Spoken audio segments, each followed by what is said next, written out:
You would be surprised at the number of comments I get where people are like, AI slop, big L, loser, you're a stupid blah, blah, blah, right? People say this. Okay. First of all, calm down, Francis. Calm down. Everyone just take a chill pill. Believe it or not, your comments are not crushing my feelings. I care about this much about you negos in the comments. So don't even come at me, bro. Don't even come at me. I have a little too much self-esteem. Your boos mean nothing. I've seen what makes you cheer. Every breath I take without your permission increases my self-esteem. Hello friends, welcome back to GM Philosophy in the Morning. I'm the GM Philosopher. I am a full-time professional game master who runs D&D for a living. I also do TTRPG YouTube. I've been running games for over 24 years, and the purpose of this channel is to empower game masters to run better games. So I welcome you, and I'm super happy to see you here today. Now, with that being said, today we're talking about something very difficult. AI use in D&D. Is it ethical or is it not? The other day I had someone talking on a live stream, messaging, and they were basically like, AI is so unethical. You use AI slop all the time, blah, blah, blah. So today I want to just actually talk about this. I really want to talk about the argument against using AI in D&D and then pro using it in D&D. I fall on the pro side. I am fine with AI. I think it's a tool. I do not think it's unethical nearly as much as other people do. And I'm going to kind of talk about why. And you know what? I'm going to dive into this and try to really dissect this argument for everyone. So stay tuned. Drop your opinion in the comments. Let me know what you think. If you really disagree with me about this, I would love to hear it. If you agree with me, boom, I'd love to hear that too. But the truth is, I want us to have a conversation about this. So make sure that you leave a comment and let me know what you think. Should game masters use AI to help prep sessions? Should players use AI to help create backstories? Should creators use AI for art, ideas, maps, handouts, lore, monsters, adventures, or even, YouTube content about D&D? Or is AI a dangerous shortcut that cheapens the craft, hurts artists and writers, damages the environment, and drains the human soul out of the game? I think this is a complicated topic, and I want to treat it seriously because I know some people are very anti-AI, and honestly, I understand why. But I am going to be upfront with you. I am generally pro-AI, as I just said before, right?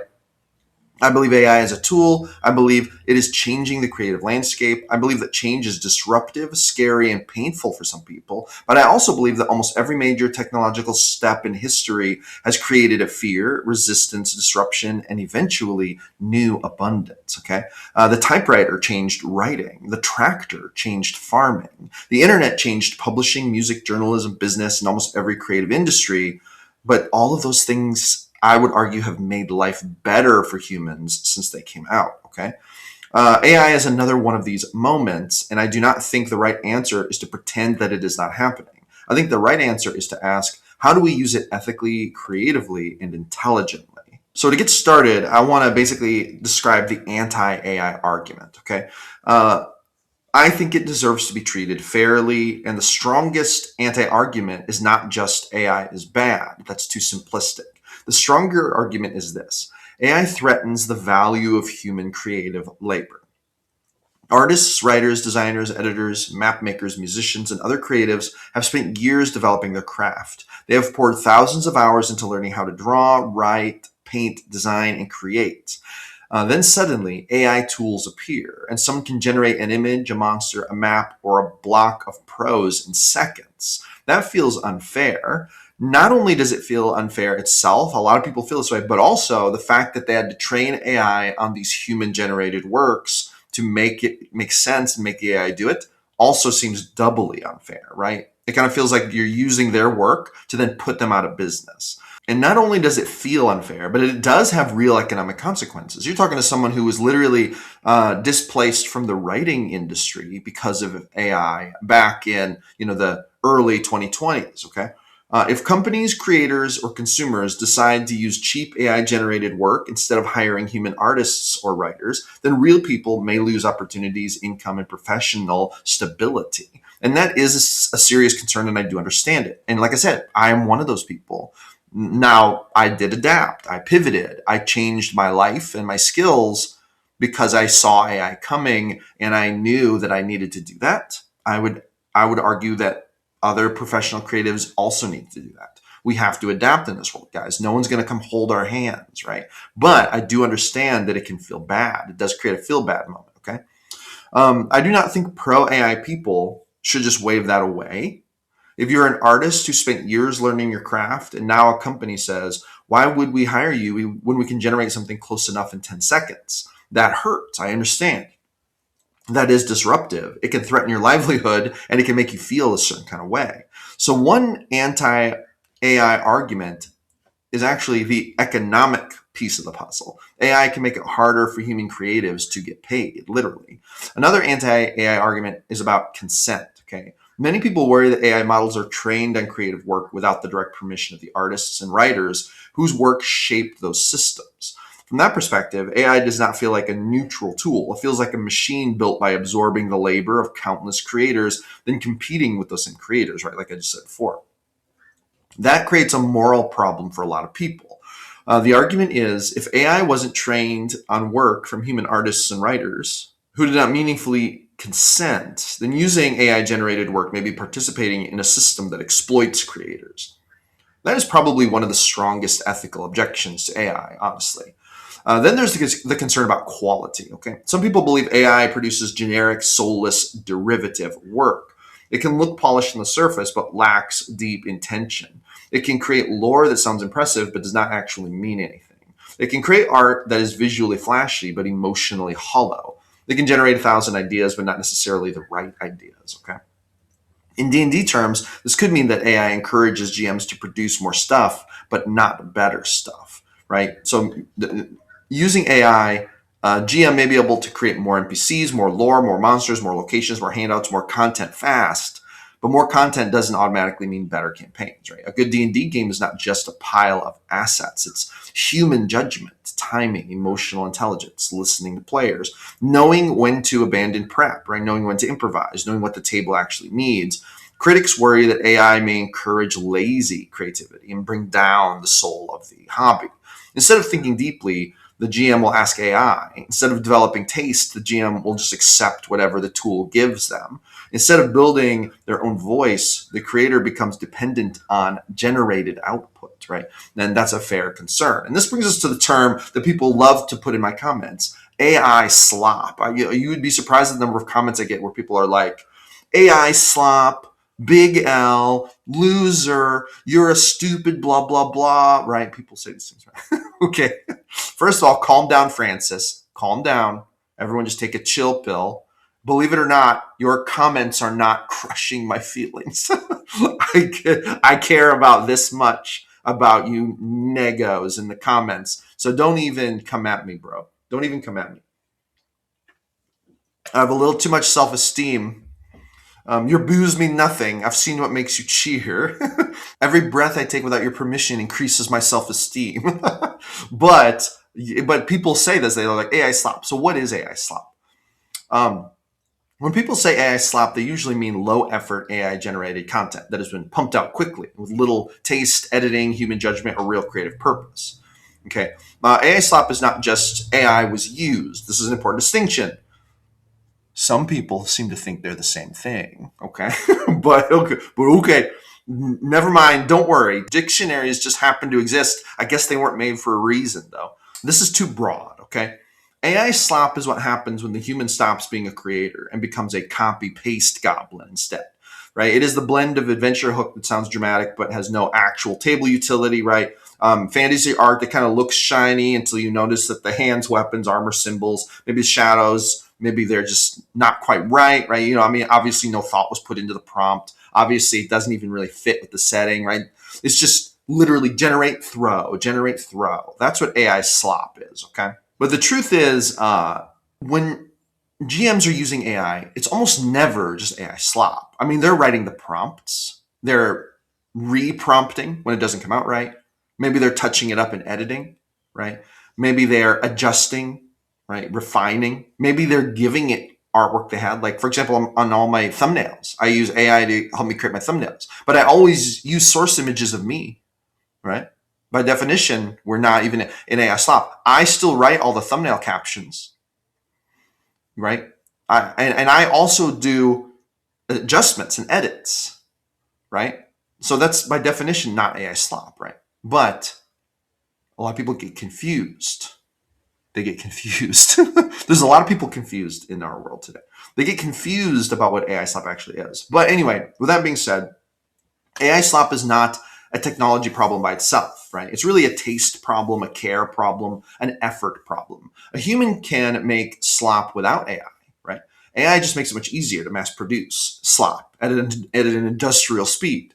And that is one of the legitimate concerns. Okay, it is. It really is. For example, I'm very highly aware that there will probably be 1,000 D&D influencers who are completely AI, like literally AI video, AI scripts, everything mass produced on YouTube that could threaten to drown out my content, right? But that's why I'm trying to build a brand that actually matters, that actually brings value, that comes from real experience, right? See, you got to think about these things. Um, the TTRPG space could get flooded with low effort AI products, adventures, images, supplements, and it already is to a certain degree, right? This content can look impressive at first, but it could actually be very empty when you actually look at it closely. And that is bad for the hobby. It's bad for the players. It's bad for customers.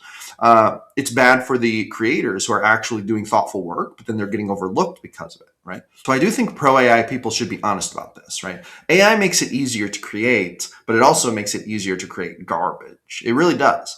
So the answer is not to ban the tool from the hobby or the space. The answer is to develop taste, judgment, honesty, and standards, I would say. And I also believe that this actually evens out. I think when people generate slop, the market responds and nobody's going to buy their stuff, right? Now let's talk about actually what is probably my biggest concern about AI, the environmental and data center argument. Okay, there is also an environmental argument against AI. This has become more common recently, and it is not imaginary. AI requires data centers. Data centers require electricity. They require physical infrastructure. They can require water for cooling. They can put stress on local grids, local water resources, and local communities. Okay, I'm not as concerned about the electricity stuff. I am way more concerned about the water stuff. I actually think that this could become a bit of an issue. I do not think it's a reason to abandon AI. I think we probably need to work on this a little bit, but it is a legitimate concern. The International Energy Agency reported that data centers accounted for about 1.5% of global electricity consumption in 2024, or around 415 terawatt hours, and projected that global data center electricity consumption could roughly double to around 945 terawatt hours by 2030. The IEA also reported that electricity demand from data centers grew by 17% in 2025, while electricity consumption from AI-focused data centers grew even faster at around 50%. Okay, so when people say, "Hey, maybe we should think about the energy cost of all this," that's not an insane thing to say. It's a real concern. There are also water concerns. Okay, some data centers use water for cooling, and some communities worry these large facilities are being built in places where water scarcity or grid pressure is already an issue.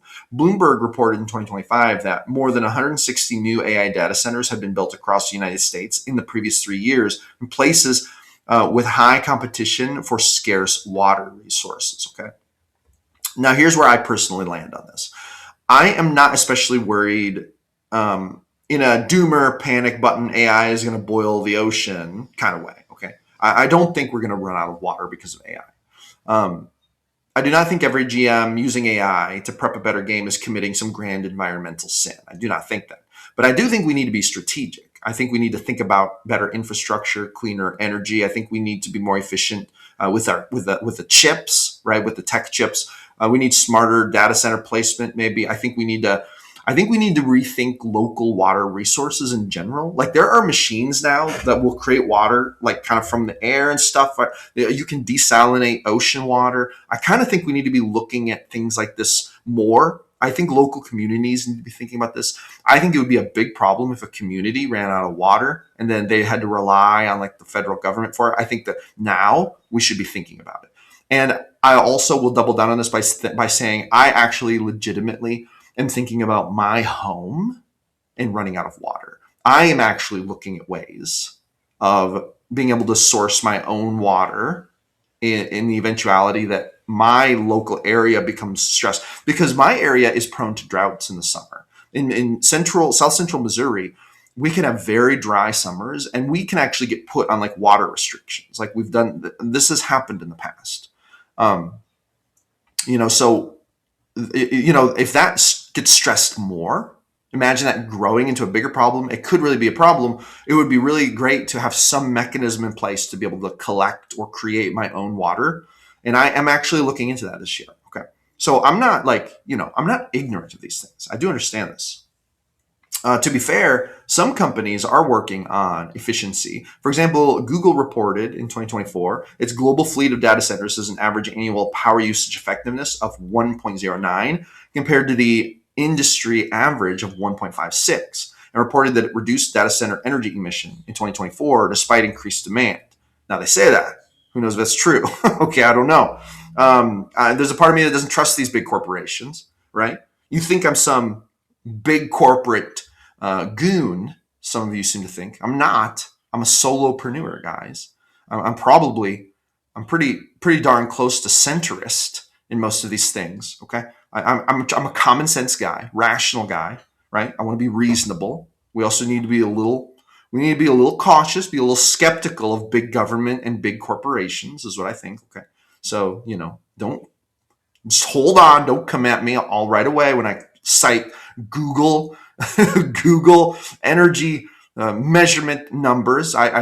They may not be as accurate as they sound. Okay, I understand that, but I think this is the conclusion. Okay, the conclusion isn't to say, oh no, hit the stop button on AI. No more using AI. I don't think that's the answer, guys.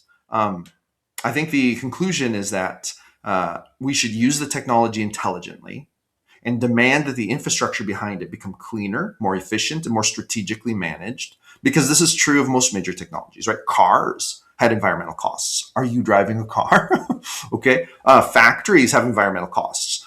Do you buy things made in factories, right? The internet has environmental costs. If you're watching this video, you're obviously on the internet. Okay. Modern agriculture has environmental costs. Okay. And yeah, there are bad things about all these things, but it doesn't make the technologies bad. The technologies make our lives better. We just have to deal with the fallout. We have to find a way to make it better. Right. And this is our responsibility as humans and stewards of this planet. This is what I believe very much. Okay. There's also a human connection argument. Okay. This is probably the one I give this is, I'll be honest, man. This is the one I think has the least amount of credibility, but let's talk about it. There's also the human connection argument. D&D is a deeply human game. It happens between people. A lot of the beauty of the game is that a real person made a choice, voiced an NPC, built the moment, responded to the players, and cared about the story. Some people worry that if too much of the game is outsourced to AI, the experience becomes less personal. The players are not discovering the GM's imagination. They're discovering a machine-assisted content stream. And for some people, that feels wrong. Okay, first of all, that's the argument. I disagree. I don't think this is happening. I don't think there's any game masters out there who are completely giving up all creative control to AI. I think most game masters would say, I'll give up control when you pry it from my cold, dead fingers. They want to imagine, right? So I'm just saying that I don't think this is happening nearly as much as people try to claim it is. But I could see the concern if I actually thought it was happening very much. Do you actually think this is happening? Drop a comment. Let me know if you've actually met a game master who's like, oh, I've discovered the most amazing thing. I don't have to use my imagination or come up with anything. I can just AI everything. Tell me if you've actually met a game master who thinks that. I don't think there are any. I mean, there may not be a single one, guys, but I don't know. I mean, the number probably isn't zero, but I've never met one. And I have a whole Discord community with over 600 game masters in it.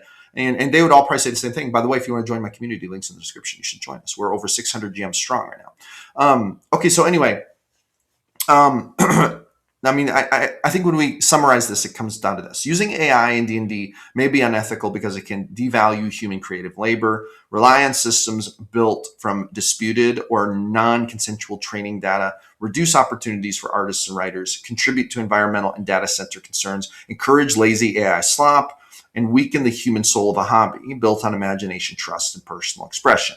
D&D, above all else, it is a social, creative, collaborative hobby. Okay. And if AI undermines that to any degree, well, then this is probably a problem. I don't think it usually undermines any of that. Okay. I'm going to be honest with you. And so thus, I don't really give most of the anti-AI arguments much credit beyond the environmental concerns. Okay. I'm just going to be super honest with you. I kind of think the market speaks and then it shakes down as it does. And I think that people who are slinging AI slop, they just don't really get much traffic. And to be honest, YouTube really cracks down on AI slop too. YouTube is not anti-AI. In fact, YouTube has optimized a lot of things to make using AI easier, but they also do crack down on it. And sometimes they crack down too much because they will think that it's slop when it may not be. It may actually be valuable content. Okay. So anyway, boom, there you go. Now let's talk about the pro anti argument. Now, before we jump into the more the pro AI side of things, I do want to let you know that I have recently written a book called The Paid GM's Guidebook for GMs who want to make money running D&D or any TTRPGs on Start Playing. I started my pro GM journey at the beginning of January 2026, and by now I have filled 5 pro games. I have gone from working at JLB to earning my own full-time income. I am now a full-time pro GM and content creator, and the tactics and techniques and strategies I used to succeed on Start Playing, I put in this book. This book basically documents everything I learned about the process, the mistakes I made and how I fixed them so you can avoid them. If you want to turn your, love for TTRPGs into either a very robust side hustle or maybe even a full-time income, this is exactly why I wrote this book. So you can grab this now. Link is in the description. 142 pages for about the price of 2 cups of coffee. This can be yours. And then you can basically learn all the lessons I've learned, the most important lessons I've learned for how to turn your gaming into a good side hustle or even a full-time income. So make sure you grab that. Don't miss out on that. And make sure you join the GM Philosophy Discord because we're constantly talking about these things in there. If you want to be a pro GM, you're going to want to join us. So boom, there you go. Now let's get back to the video. All right, guys. Now let's talk about the other side. The pro AI argument begins with a simple idea. AI is a tool. It's not a replacement for being a good game master. It's not a replacement for taste. It's not a replacement for judgment. It's not a replacement for human connection at the table, but it is a tool. And human beings have always used tools to extend what we can do. In fact, you might say that's what humans do best. And that's what makes us so capable of moving forward in our journey as humans and evolving and increasing in understanding and knowledge and technology, etc. Okay. Imagine this. Okay. The typewriter changed writing. Okay. Before that, writers wrote by hand. Then the typewriter came along and changed speed, efficiency, and workflow of writing. I am sure there were people who looked at typed manuscripts and thought something had been lost. I'm sure that happened. Maybe handwriting felt more human. Okay. Maybe typing felt mechanical. Maybe the machine seemed like it was interfering with the purity of the craft. But today, we do not say typing is unethical. We do not say a novelist is less of a novelist because they wrote on a laptop instead of with a quill by candlelight, right? The tool changed. The human intent didn't, okay? Farming has changed too. For most of human history, agriculture required enormous human and animal labor. Then tractors and modern farming equipment transformed the field, right? That was disruptive. It changed jobs. It changed what kinds of labor were valuable. It made some older ways of working less economically viable, but it also helped produce more food with less labor. That is the part that people sometimes forget, I think. Technological progress often creates more abundance, it lowers costs, and it increases output. It makes things available to more people. It changes the economy. And yes, that can hurt people caught in the transition, but it can also improve life for a massive number of people. And from that point on, it can help many, many, many more people, right? Everyone is critical of AI until they realize that in the future, AI medical robots are going to save your children and grandchildren from diseases that today might actually kill them, right? What if AI finds the cure? What if AI figures out how to stop it? Because AI is very good at analyzing data fast and solving big problems, maybe in ways that humans couldn't even do, right? So we have to be real about this, right? What if you knew there was a very, very, very good chance that AI medical technology in the future was going to give your children, grandchildren the ability to live for hundreds of years, maybe even thousands of years, right? What if you could prolong the lives of your loved ones and AI could help you do it? Would you then, be really, really angry about AI and things like this? You have to ask yourself these questions, guys. You got to think about it in bigger terms, okay?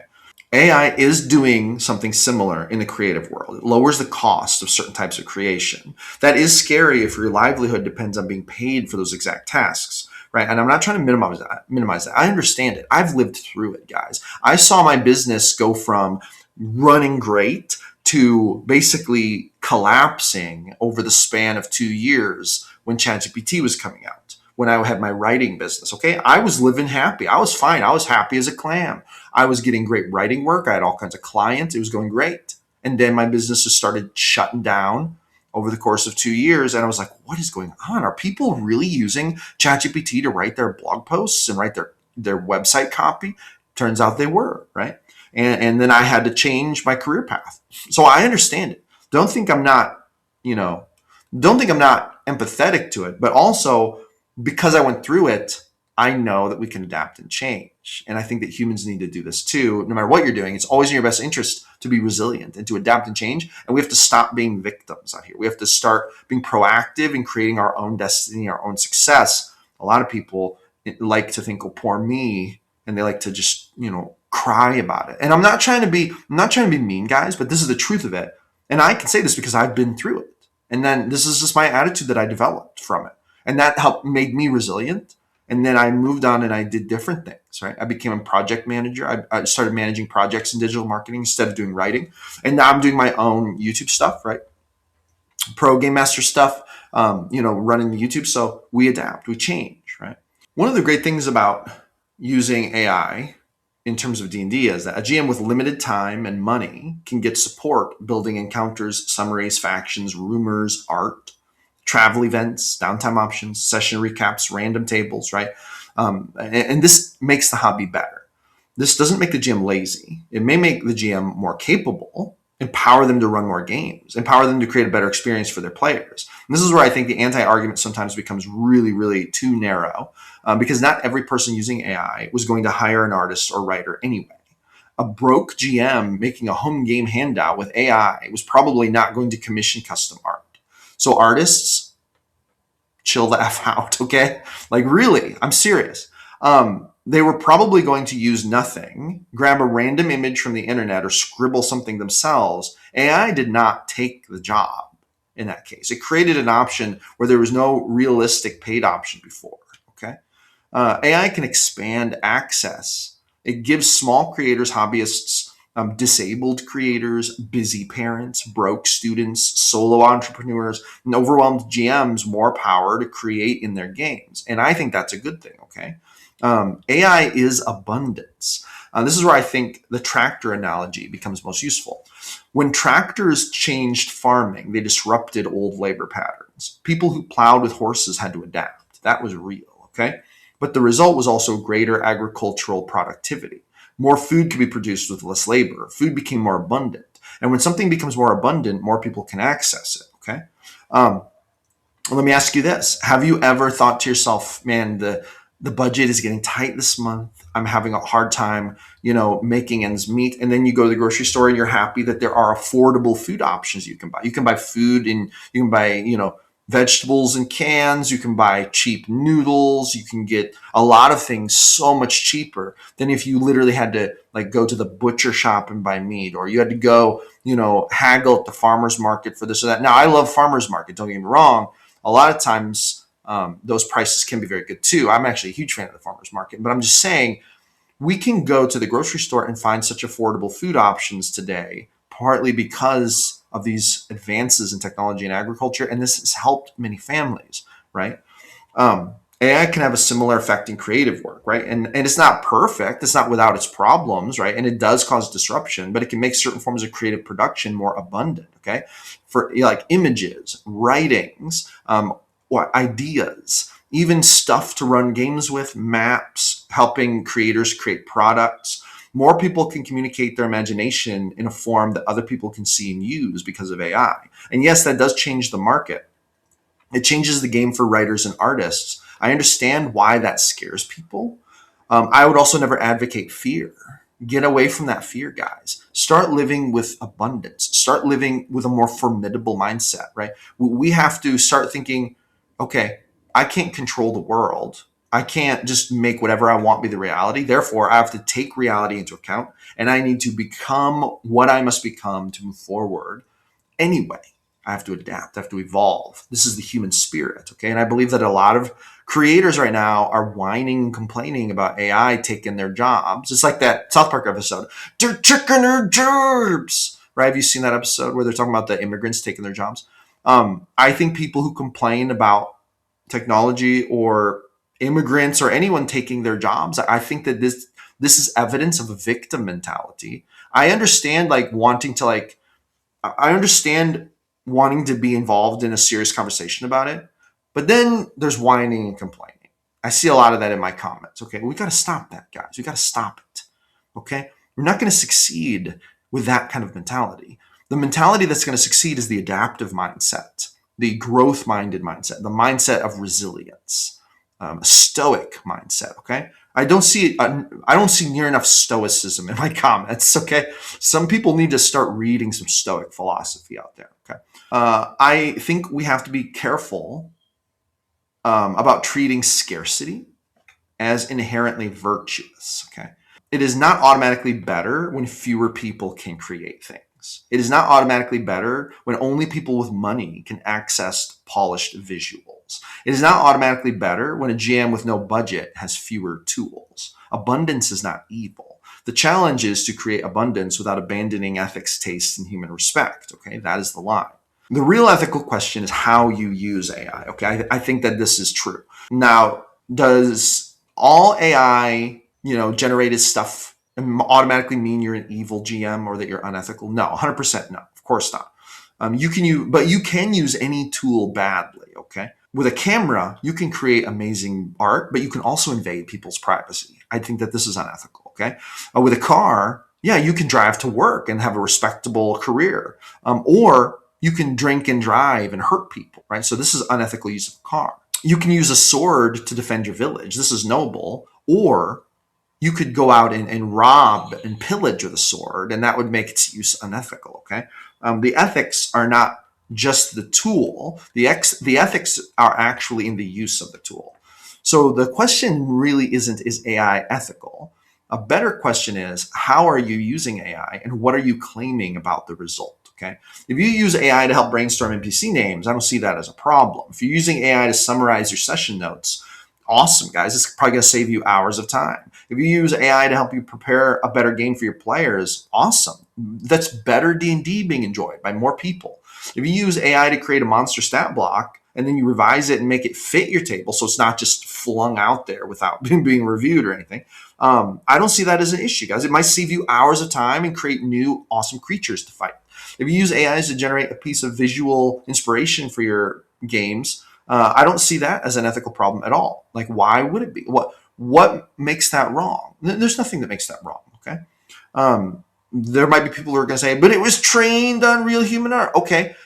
Humans learn from other humans too. And then they get paid for their stuff, right? So I just don't see I just don't see where that argument becomes valid. I just don't. I do not see it. I literally see it zero. Okay. But if you use AI and pretend that you created that, like if you just use AI to make a thing and you say, oh, look at this thing I made. It's especially true of art. If it's like, look what I drew. Now that's being just intellectually dishonest. I do think that's unethical. I think that if you have AI write something for you and then you don't modify it and check it and double check it and edit it and stuff, and you just fling it out there and say, look what I wrote. That's dishonest. That's unethical. I do think that's unethical. Okay. But so don't do that. You should still be in control of what you put out, right? You should still be in control of it, right? But you're using a tool to help you make something. If you use a hammer to build a house, but then you say, look at this house I built. People don't see that as being disingenuous.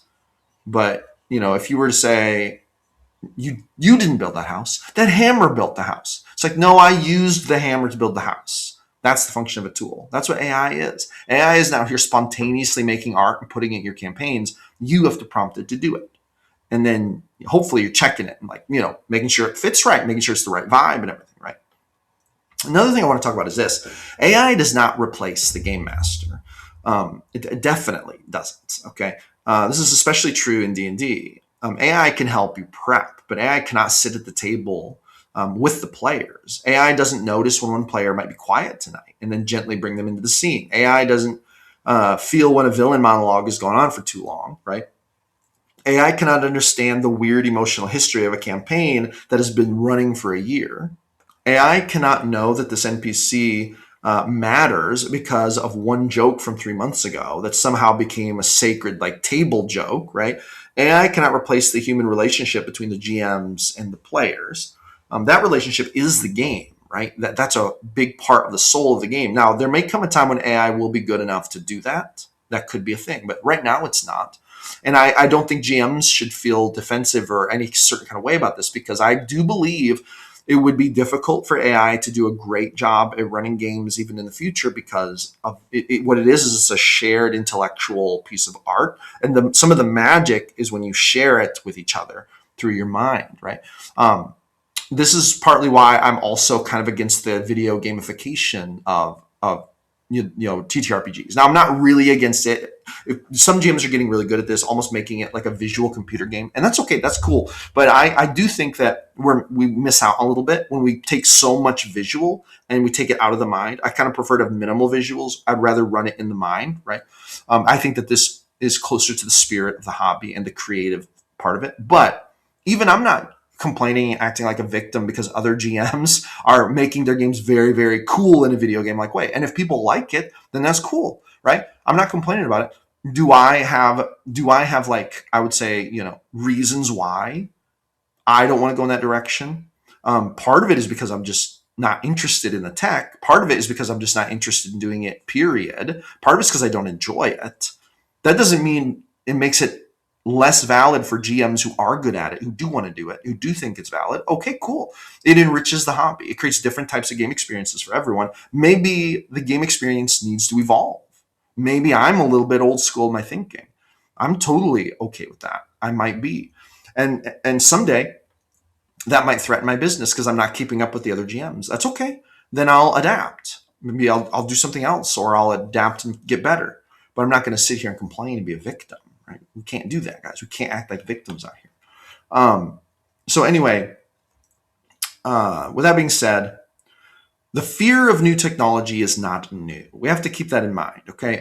People have been afraid of new technology forever. And a lot of people are afraid of AI. And I've already outlined why. But as we've kind of already talked about, new technologies can disrupt industries. They can eliminate jobs. They can create new ethical problems. They can be used irresponsibly. They can concentrate power. They can change culture in ways we don't fully understand at first. But fear alone is not an argument against technology. The tractor disrupted older forms of farm labor, but then it made things better. The typewriter did the same. The camera did the same. Okay. Every one of these changes created winners and losers. Every one of them made certain old paths harder. Every one of them opened new paths too, that the humans going down those paths could benefit from. AI is just another shift in this landscape. And in my opinion, refusing to adapt is not wisdom. It is just fear, right? And don't be fear-based. Like I literally have the tattoo. Fear is the path to the dark side. I believe this. Don't be afraid.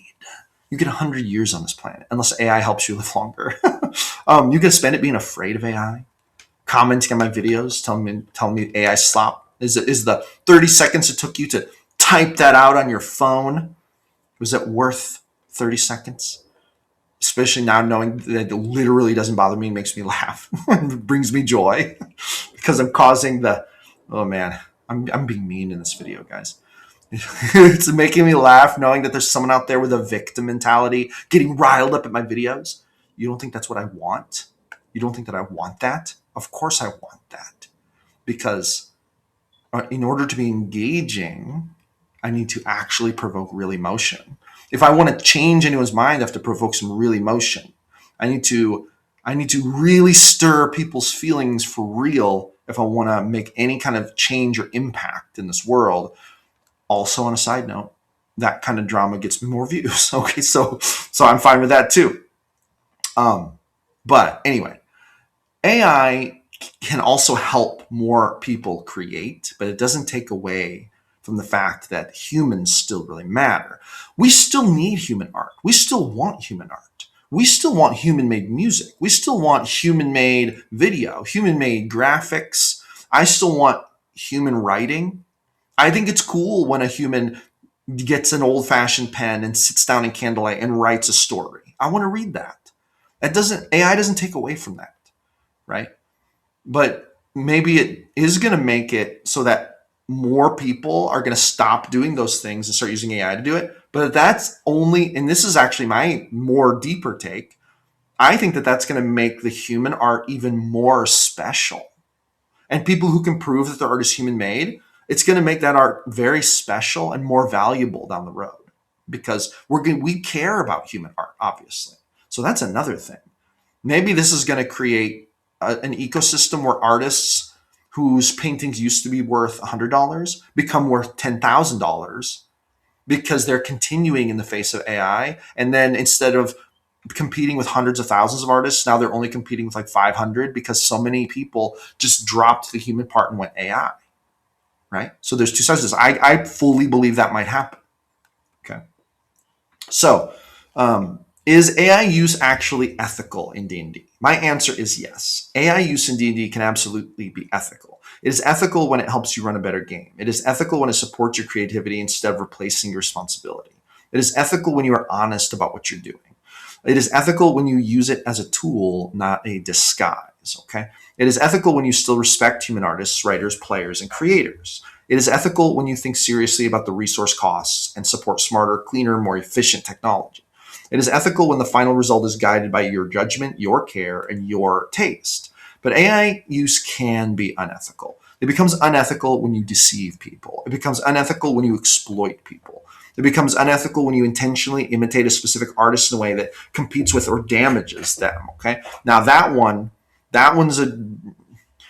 that's a tightrope line, and you gotta really be. I mean, like, for example, if I exactly copy another artist's art with AI and then I try to claim it was mine and then I use it to compete with them, I would say that is unethical.